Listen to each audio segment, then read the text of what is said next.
I heard a chassis dragging sound across the floor. I could smell the stench before I saw it. Then I felt it run over my foot, a hulky fibre suitcase on wheels. Whatever was inside it wasn't just dead and decomposing. It was rancid and sending my mind flashing back to a dead dog I once found on Primrose Hill.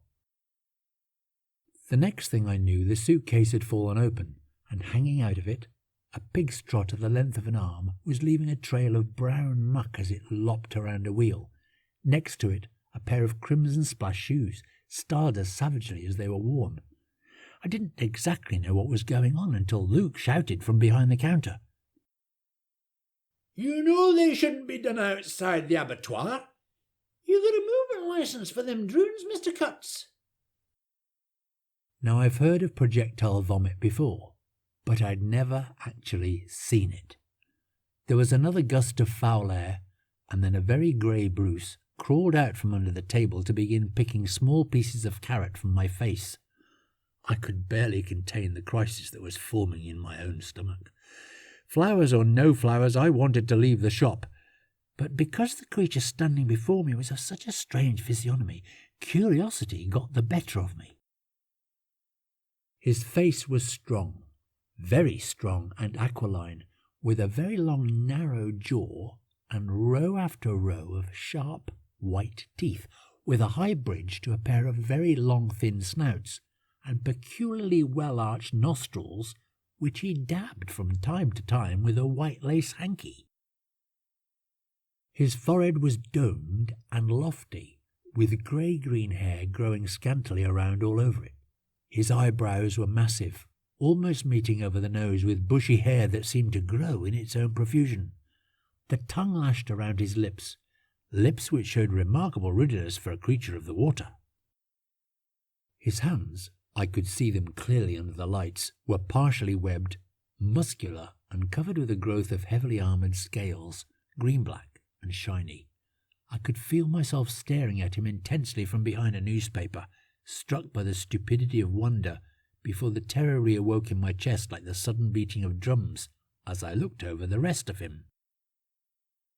His groin, neck and abdomen were all covered in egg-sized lymph nodes of the most swollen and tender type, and all of this was seated on a glutinous tail as thick as a tree trunk. It swished around the shop, stinking of an overripe pond and collecting loose debris from the floor. While something even more sinister hung in the air, eyes filled with the type of cunning intensity that murder-hungry cops go oiling their guns after. The amber eyes of prehistory, positioned high on his forehead, raced with the lives of 100 dead fishermen. Looking the way he did, it was obvious he'd been abandoned at some point.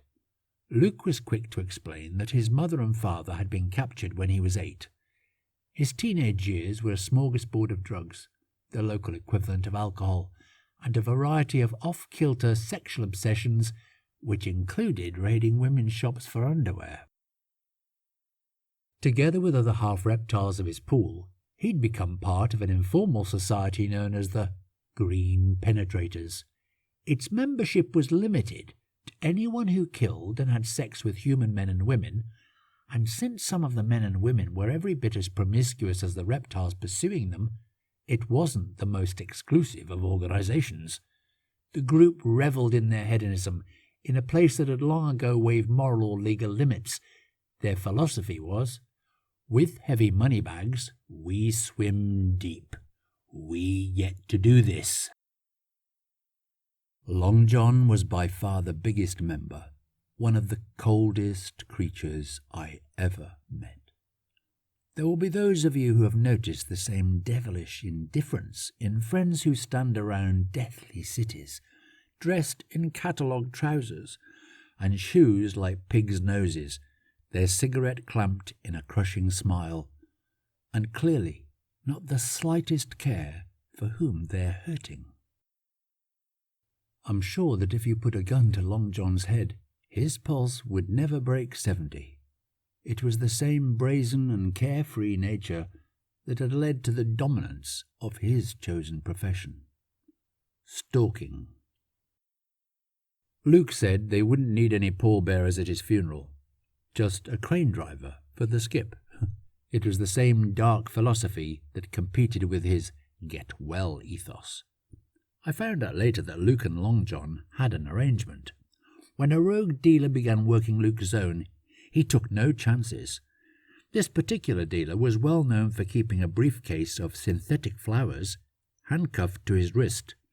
When he was found slaughtered on a Zone 2 back street, the briefcase was missing because his arm had been bitten off. Rather surprisingly, Long John was a bit vain, constantly fussing over his teeth and glancing in the mirrors of the cosmetics counter.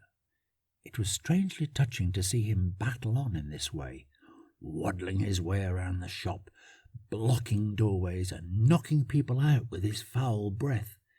He moved closer to the counter until the glazed presses, full of flower heads, lay before him, glistening in the lights. He stood in silence and proceeded more thoroughly to examine the fine particles of Luke's chemical work. Various heaps of white powder lay on glass saucers, as though for the purpose of healing. Therapeutic candy from which this unhappy creature was being excluded.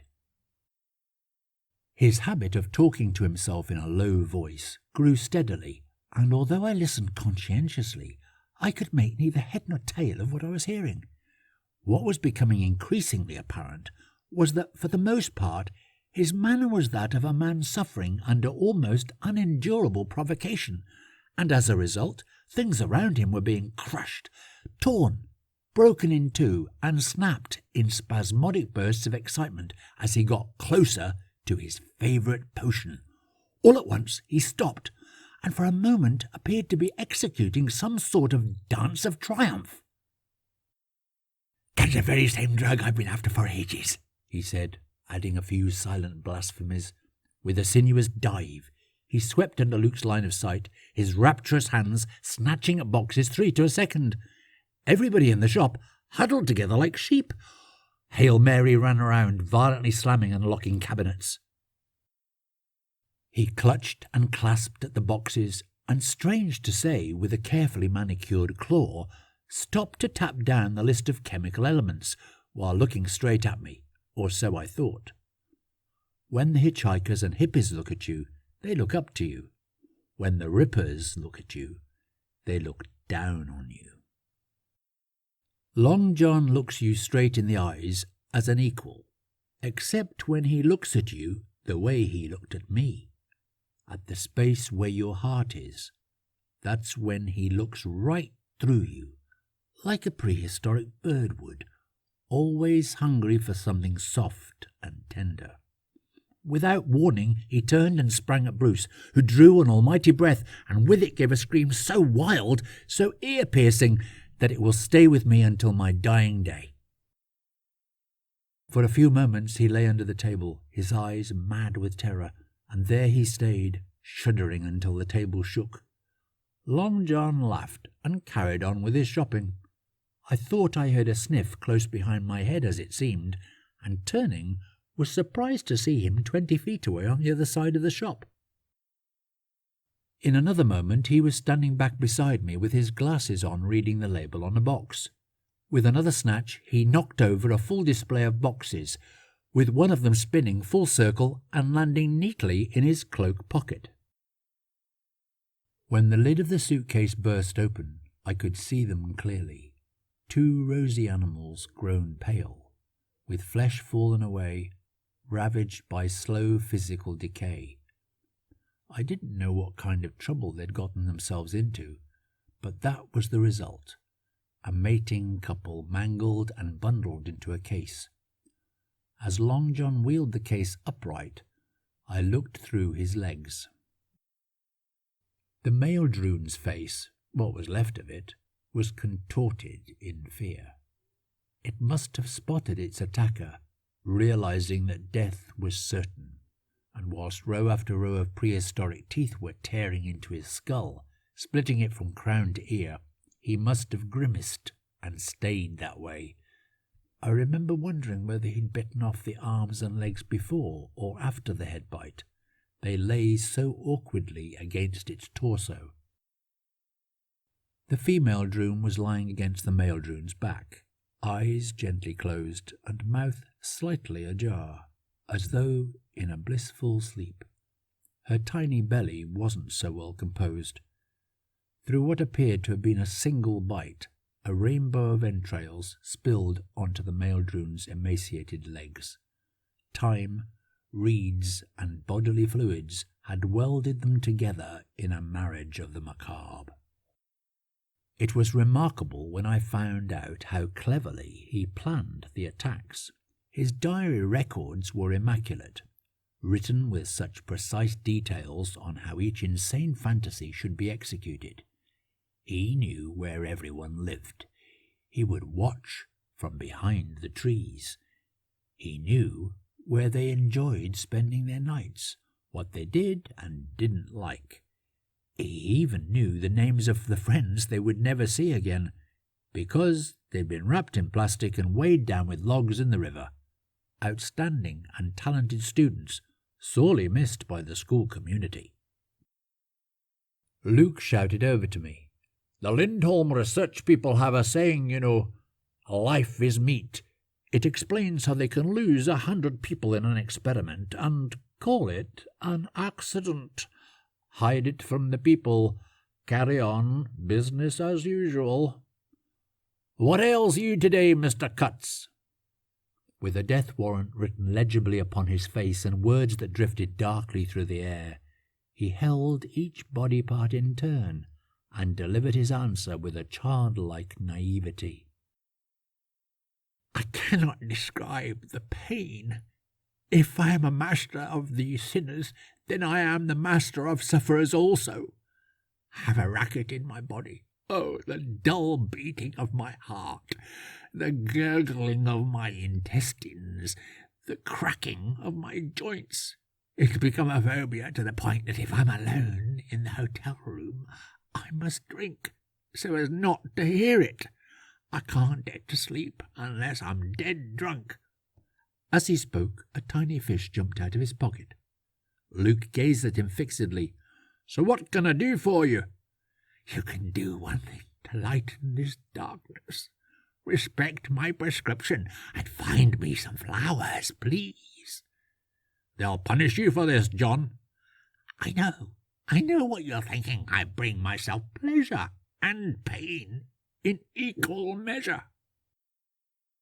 The area's alive with FET, and those rippers are a lure on their own.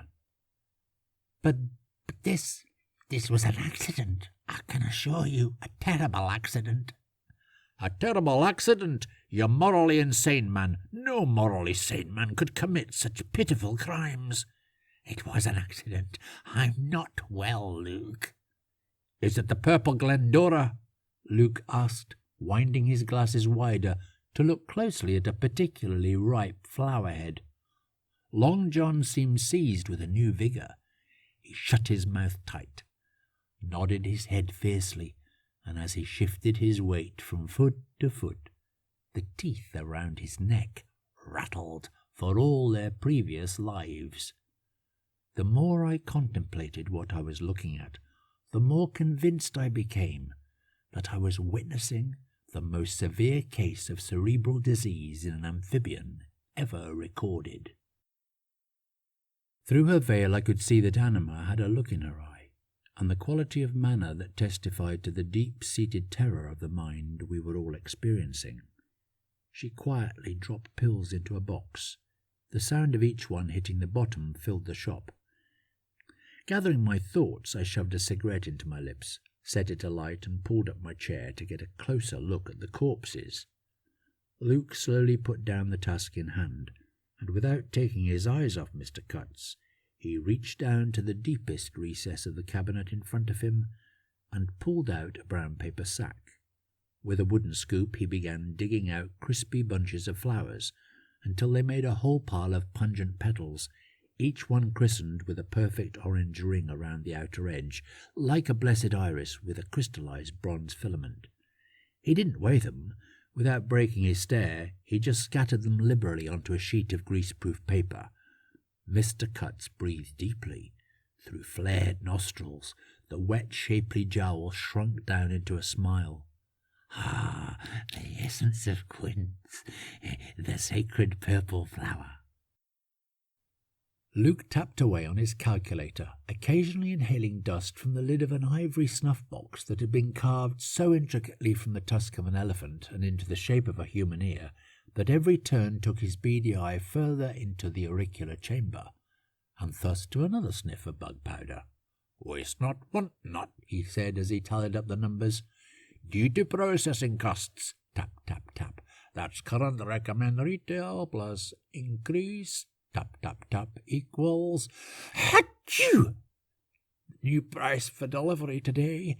He turned the brass wheel on his cash register and tore off the paper receipt, which he allowed Long John to scrutinize before snagging it onto a spike. Once he was satisfied that everything was in its place, he stood up from his stool and announced that helpful Hannah should put some fruit-cake on the counter and that he wouldn't sit back down until she did. Long John continued staring at the boxes of processed flowers in his hands. He knew that he shouldn't eat stolen flowers, especially those from Luke's shop, but he couldn't contain himself any longer, for he knew that as soon as he'd eaten some, his eyes would be open to the evil he was doing. He saw that the flowers were no good as food, but understood they were good for bringing him closer to humankind. He deceived Luke with an artful twist of the claws, stealthily shook in a mouthful of stolen flowers and began chewing on them. Luke copped what he was doing, dropped the scoop and set about Mr. Cutts with a flower head. "I curse you, you'll crawl on your belly all your life and eat dust, man." "Oh, don't be like that, Luke. I thought they were a free sample," he said, placing the empty box back on the shelf. When a ghastly animal came rattling towards us, its legs in chain and steam coming from its nostrils, John stepped in its path. "You see this unfortunate creature here," he said, pinching his nose tightly. "Hammerhead. I taught him all he knows. His surprise attacks aren't technically brilliant, but they're always delivered with a smile." John looked curiously into Hammerhead's eyes, and when he slowly released his grip, the creature made a run for the door. After introducing himself, John wiped dried flesh from his lips and, talking in a lullaby, told us where he was from. "I was born in Blackpool, actually, a quiet secluded place where the pirates count their gold." Muffled voices in the shop declared their affinity with the pool. "I live in Blackpool," said one. "I live in Blackpool too," said another. "Of course, there was an occasion before that when there was no Blackpool at all. It dried up altogether, you know." "Blackpool," I said nervously. "That's a coincidence. I'm from a place called Blackpool. There's always been one of those ever since I can remember. Enough Blackpool for everyone." My little parable about the grey and windy town just poured out of me like verbal diarrhea. I think I was trying to keep the creature talking. "It spreads out drab and dull on some days. Streets lined with the same closed shops offering the same Chinese stamped trinkets, smiling rubber dollies, at overinflated prices, the profit-taking soul-breaking bars and buildings, and the tower, of course, with its baubles, bells and bulbs that welcome tourists and vandals onto the rocks, or a watery beer grave. Blackpool, what a coincidence," I said. John produced an old medicine bottle from his cloak and swabbed each of the lymph nodes on his belly with a brown liquid that smelled of creosote. "I bet we get more creepers and sandfly in our Blackpool. A whole pool of floaters and terrible diseases mostly." A material look befell him, and he reached into his pocket, pulled out a black cloth, and placed it on his gigantic head. A single teardrop, that little something he'd been crying day and night for, and hadn't been able to get into his mind, had been secreted from a cold gland, and was now twinkling on his cheek. "I mustn't carry on deceiving myself. I know it wasn't a dream." His eyes began to roll lazily around the shop until he got to the suitcase. "If you weren't sure already," he said, wiping away the tide of saliva that ran over his teeth, "you should know from these two unfortunates."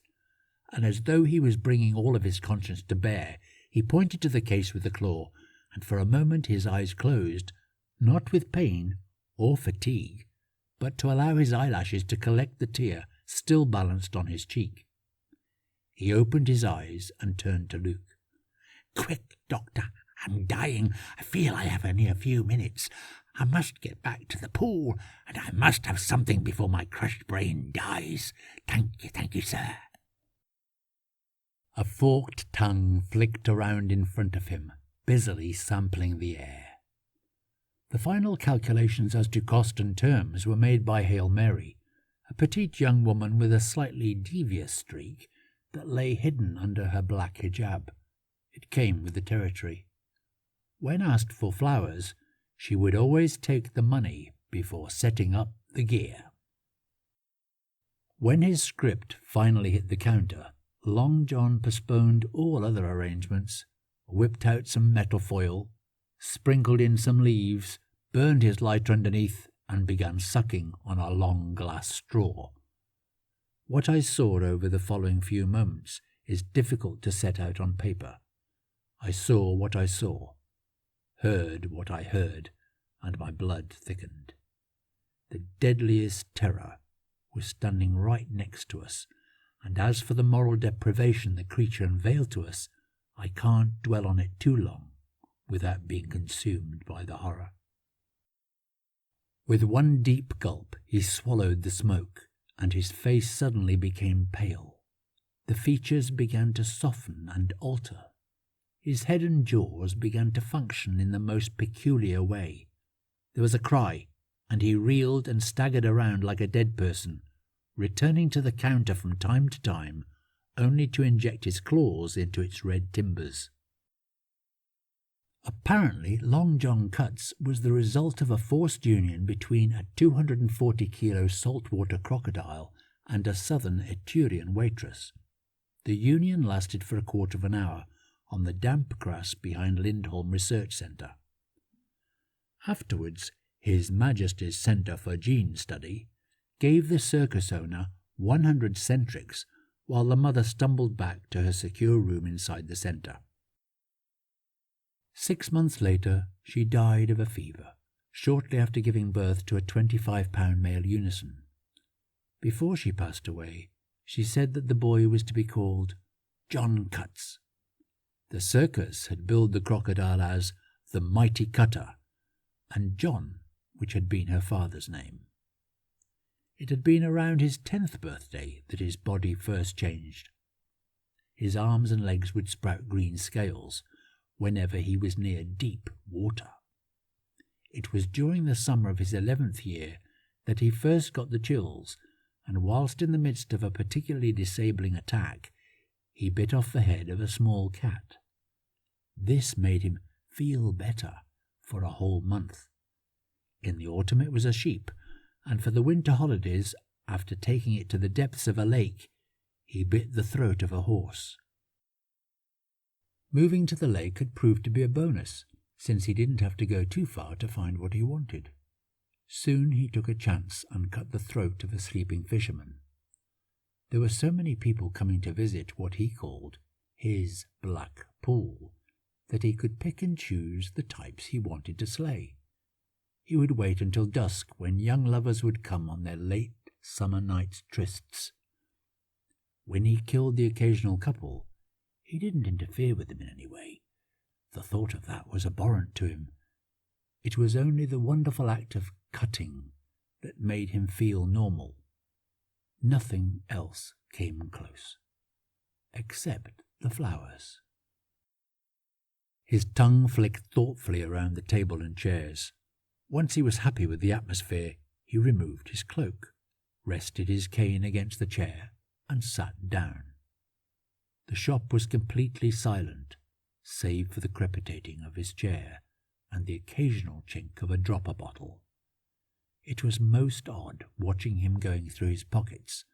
He fumbled around so aggressively, his wild claws flinging coins around and his words exploding into curses. "What's this nonsense? What rubbish!" He'd eventually emptied the contents of his pocket onto the table, a wet pile of glitter, the chattels of a perfectionist. One black seaman's notepad leaking water, one submariner pocket watch, complete with sweep hand and two little windows in the face to tell the depth of the water and the phases of the moon. A penetrator's membership card, encrusted in green gemstones, a money clip made from a 50-centric piece, a well-used gold lighter, and a pipe with springer twists and turns set with a single red stone, the sort a rich man might pull from his tobacco box to impress friends. He noticed me looking at the trinkets, and when he spoke, a waft of dead fish came towards me. "Costume jewellery, contaminated anyway, tainted by life. I suppose this changes the way you think about me?" I didn't answer him. He just went on. "It's a pity, in a way, a man judged by his diet." He began to scrape things to one side. "I'll clear this away," he said. "Organic waste is such a hazardous thing these days. All sorts of sinister attractions occur when it's left for too long." As he began sliding around the wheel of his wet lighter, a green and red hummingbird flashed out from among the silver bushes above us, attracted by the orange shimmer of the lights on the ridge of thick black hairs around his nostrils. The tiny visitor hovered in mid-air a few inches above his snout. A cold vacuum came from the extractors, and the row of hairs bent gently. The hummingbird darted nervously upwards and hung above his haunch, looking down. When the flesh between his teeth twitched, a large teardrop rolled down the side of his cheek and dropped glistening onto the table. That was too much. The bird flashed away through the flowers and over the metal lamps and out through a skylight. It might have been nutritious, but it was rotten. It was too late. Long John's drowsy silence had been broken. His eyes were swelled, his pupils had narrowed into sharp, fierce slits, and the hollow rumbling in his chest had started again. He immediately remembered where he was and looked at his watch as it ticked through the seconds. For the most part he was quite still. But then, with a snatch, he went for my matches. Before I realized what was going on, he'd replaced the matches on the table and was blowing smoke out through his teeth. He thanked me with another rumble. Was I really seeing what I was seeing, or had my mind been hacked by a mentalist? With his neck a tall, thick pillar of green filling the collar of his cloak, as he carried on puffing away on the pipe, the bowl flamed and filled the air with ruddy smoke, through which I could see the lighted tip of his snout. When he let out a draught of smoke, his jaws dropped wide open, so vast and incredible that they seemed to swallow the whole of his head. The exhalation of smoke turned to a yawn, and two huge green slimy cheeks flapped into a tunnel of pink flesh. Once he was happy that his pipe was under way, he sat quite still.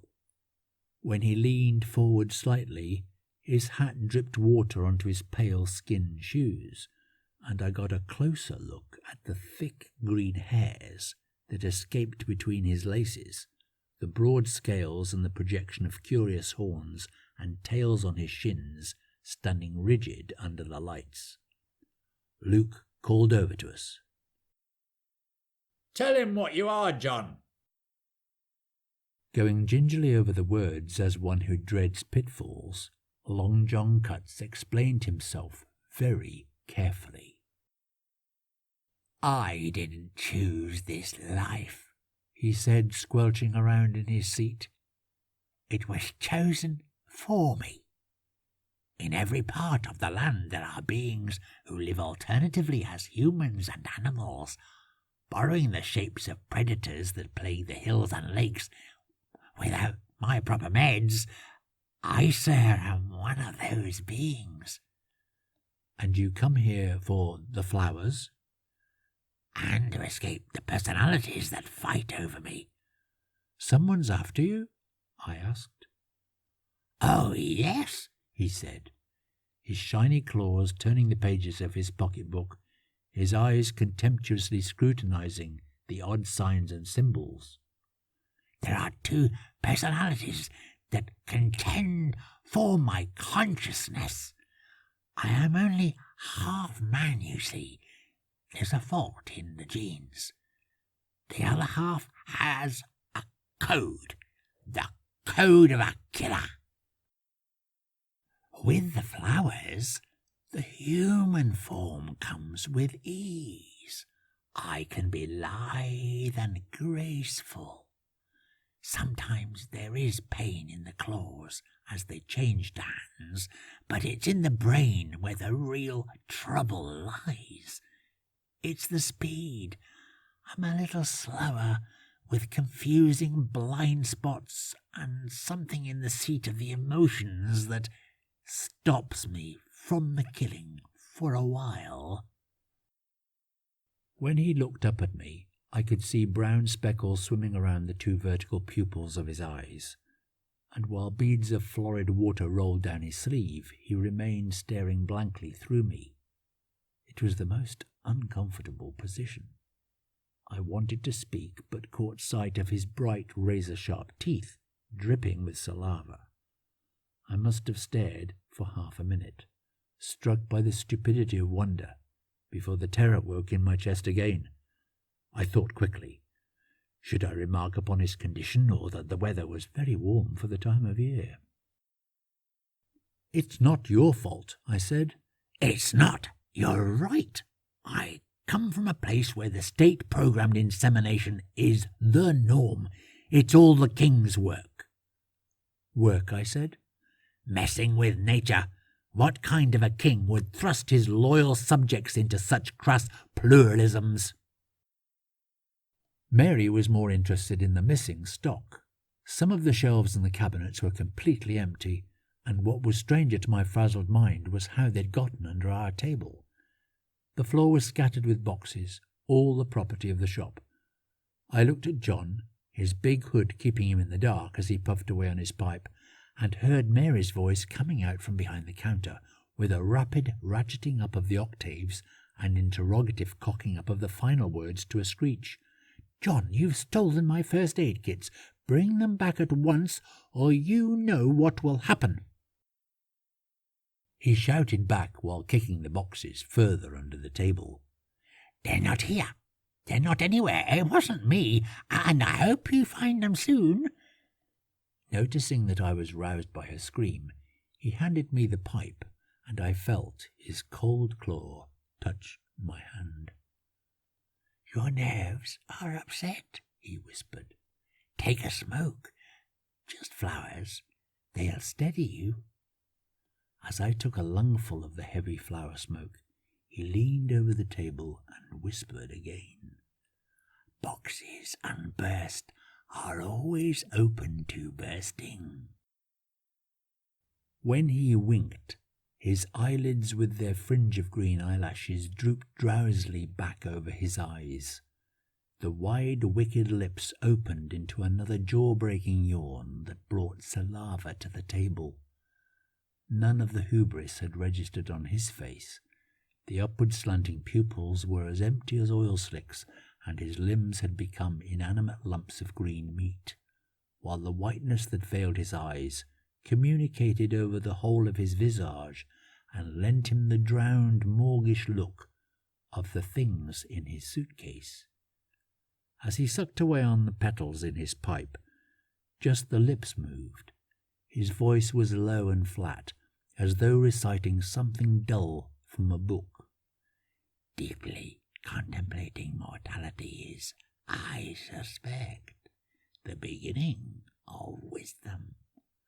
It helps you to develop a vision, sits on your shoulder, reminds you to fall in love." Dosed with flower smoke, his behaviour seemed to be adjusting, and for a while he sat staring toward the plant life hanging from the ceiling. Once his brain had warmed up again, he appeared to realize what he'd been doing, and as he looked over the case, he began to sound regretful. "Oh dear, I don't usually care much for pale creatures. I prefer them with lots of blood inside of them. It all seems to have run out of these two." He carefully folded up the limbs and pushed them back inside the case. "What a terrible waste," he said, tutting away to himself, revealing the more down-to-earth reason for the gloom that hung over him. "It's the damp mist rising from the pool. I think it affected my state of mind." I think everybody shuddered. I know I did. I felt the hairs rise like bristles on the back of my neck. My heart felt as though it had stopped. When I looked at him again, the great nostrils of the green aquiline nose had shrunk, closed tighter, and were quivering at the edges. Behind those reeking lips, all splintered with flesh, row after row of sharp white teeth were receding, and he seemed almost at once to be filled with a human conscience. He turned and presented himself to me, almost as though trying to grow a soul, and began to try and put into words what he was feeling. "Of course, there is a sense of shame for my—" There was a long pause. "For my lower self. I have the instincts of a beast. We all do. Sometimes I'm deeply thankful, because without them I'd be a few old bones on the banks of the river myself by now." I quietly turned my eyes back to the suitcase, and it interested me greatly to see that whilst one reptile claw convulsively worked over the body parts, arranging them back into the case, a hand tenderly and lovingly stroked their blood-soaked hair. He turned his attention back to the table, all festered, crawling with pond life. While slowly pressing more flowers into the pipe, he gloated over them, pulling the bag closer toward him, and as red jets of sunlight penetrated the table around his claws, he took out a single stem and began studying the fine detail of its petals, rolling the stem backwards and forwards, before handing it to me across the table. "Count the petals for me, Sol. How many do you see? Slip it behind one ear." The peculiar request brought back my worries about his state of mind, and made me all the more anxious to bail out. Tense, with an unhealthy air of excitement, I obliged. "Like this?" I asked, opening my arms for the big reveal. "Oh, yes," he said, with the chilling air of finality that he could summon up at will. "You look like a little surfer girl I took down last week." He laughed heartily and passed me back the pipe. "Don't worry," he said, looking at the clock slowly ticking down its way to tea. "I'm only joking with you. I won't be hungry until at least sundown." Still in the same flustered condition, Mary came over and reached down under the table, hooking out some of the boxes with a long-handled broom, carefully angling her aim so as not to touch any part of John. "Don't come here again, you're a menace!" she shouted. John stood up and stamped her giant foot with such weight and velocity that she was instantly silenced. When he held out his claws, pinned between them was the last of the white boxes. When he dropped it into her hand, she stared at row upon row of razor-sharp teeth, and automatically accepted the box. With her eyes fixed on his claw, she saw what was crawling under it, screamed loudly, dropped it, and ran back behind the counter. It seemed to me that Long John was caught in a riptide, torn between two conditions, the thrill of the chase and a longing for the intimacy of a long-term relationship. "Perhaps you need a holiday, a short break." "I like the black pool, and I do love killing time. Although in the long, sodden and wind-lashed winter weeks, I often daydream of escaping the muddy tedium, but I know that I would miss the killing." Tell me about your black pool, Sol. It's not my black pool, it's just Blackpool. Oh, yes, black pool, he said, savouring the words. What's the weather like in Blackpool? I bet it's always sunny, never a cloud in the sky. Well, as a matter of fact, it can be quite chilly at times. Nothing that he's not already used to, shouted Luke. Is it full of children having fun? Oh, yes, you'd like to think that, Luke shouted. Tell him about the child last week. It wasn't a big accident, really. A young mother was rocking a bit too hard on the boat and accidentally fell into one of my rolls, tenderized herself on the rocks and then slipped into my meat safe. Tragic accident, really. I feel sorry for the child. Yes, I do feel melancholy from time to time, but then there's many a family tree that would benefit from trimming. All that I could think about was the spectacle he would make.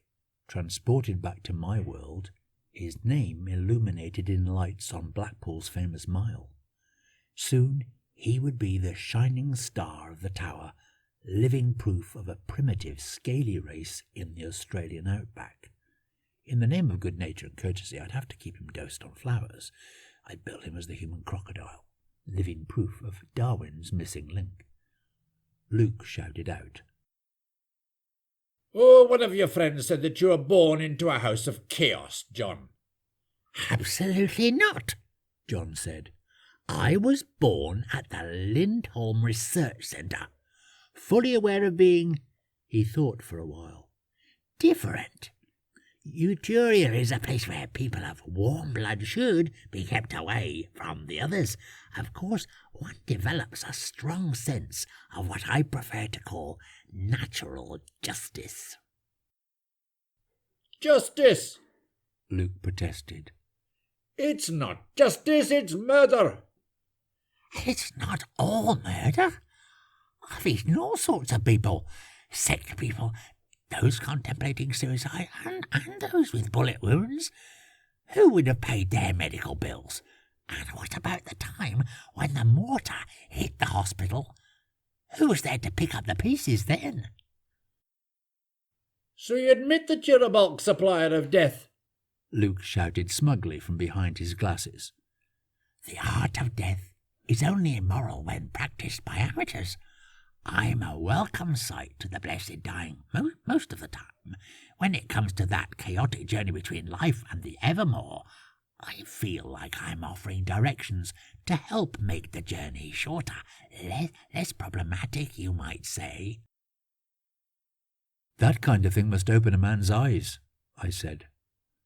I can tell you, my eyes are mostly tightly closed during the many rolls and tight bends down to the bed. Can't bear it, actually. John looked over the corpses in the suitcase and sounded almost sincere. Look at those two. Such promise. Snuffed out so young. It's not the screams. There aren't any usually. So what was it then? Luke shouted, thumbing his gun. It's the grey entrails always gets in the way of a good meal. Luke walked to the shop doorway and aimed his gun across the road, closing one eye to check the sights. You only have to look at the number of skeletons found in mass graves to count the innocent lives that you've claimed over the last few summers. I know a good lawyer who'll defend you, but only if you plead guilty. Long John thought for a while. There are two kinds of men in the King's Great Society, the gentleman and the adventurer. The gentleman obeys the rules. The adventurer follows instinct. I belong to the second category, and in that way I have no regrets. I cannot break with the program. I have moral sensibility. It's just that my instinct overrides it sometimes. When the fet catch up with you, I know what we can write on your stone." "What's that?" John asked, running a flame over the bowl of his pipe. "Here lies a cold reptile who regrets nothing." "No," he said, "my epitaph will read, 'Here lies a man who was happy. Here lies a man,'" he paused, sucking thoughtfully on his pipe, "who was free." Through the window, a fishing lamp glowed bright orange against the red-rimmed evening, and in the distance came the dark clouds of a lowering sky. Through clenched teeth, John called his exit. "I must get back to the Black Pool." For the space of a minute, there was such a silence that I swear I could hear the sound of our hearts beating, and as scarlet streaks of light poured through the window, the last of his green scales stood out darkly against the white patches of his body. Whilst almost all traces of the prehistoric had disappeared from his face, a myriad of ghastly features still crowded my mind. All of the things connected with pain and trouble and the poor Droons. Long John turned swiftly, and meeting with his reflection in the window, which was now complemented with the arms and legs of a man, he stooped and bowed to his transformed self, before turning and rushing out of the shop, dragging the case behind him. It wasn't so much their lopping entrails that arrested my attention as they were marched out of the pharmacy. Moreover, the blueness of their eyes.